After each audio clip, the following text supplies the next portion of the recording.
महाभारत केवल युद्ध का इतिहास नहीं है। महाभारत मनुष्य के विवेक की परीक्षा है।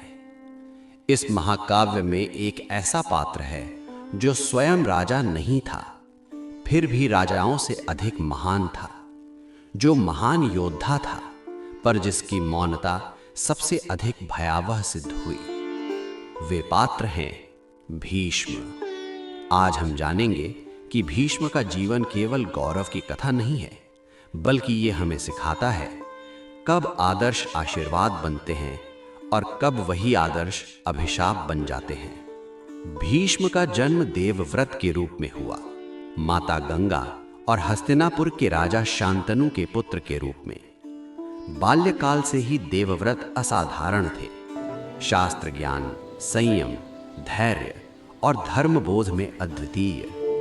यदि वे चाहते तो हस्तिनापुर के सर्वश्रेष्ठ राजा बन सकते थे, किंतु इतिहास ने उनके लिए एक भिन्न मार्ग चुन लिया।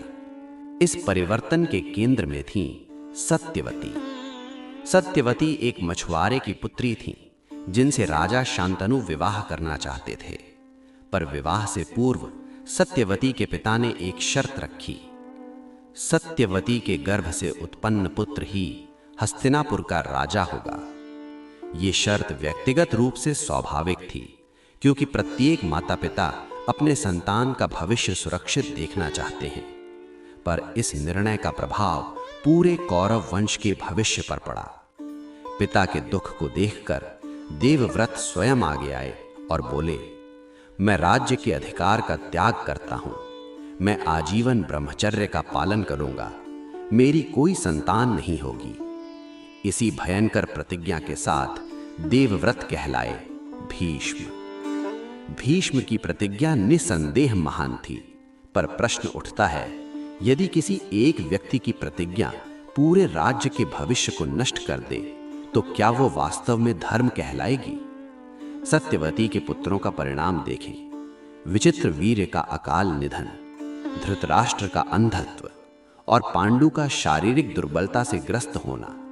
फलस्वरूप शासन पहुंचा अयोग्य हाथों में। सब कुछ जानते हुए भी भीष्म ने अपनी प्रतिज्ञा नहीं तोड़ी। यहीं से महाभारत की महान त्रासदी आरंभ होती है। द्रौपदी का अपमान महाभारत का सबसे अंधकारमय अध्याय है। उस सभा में भीष्म उपस्थित थे। वे जानते थे ये अन्याय है, वे जानते थे ये अधर्म है, फिर भी वे मौन रहे। महाभारत हमसे प्रश्न करता है, यदि ज्ञानी व्यक्ति न्याय के पक्ष में खड़ा न हो, तो उस ज्ञान का मूल्य क्या है? भीष्म जानते थे कि पांडव धर्म के मार्ग पर हैं, फिर भी वे कौरवों के सेनापति बने, क्योंकि उनके लिए राजधर्म सर्वोच्च था। पर जब राजधर्म मानव धर्म को तोड़ देता है, तो वही राजधर्म अधर्म बन जाता है। भीष्म ने युद्ध किया, पर मन से नहीं।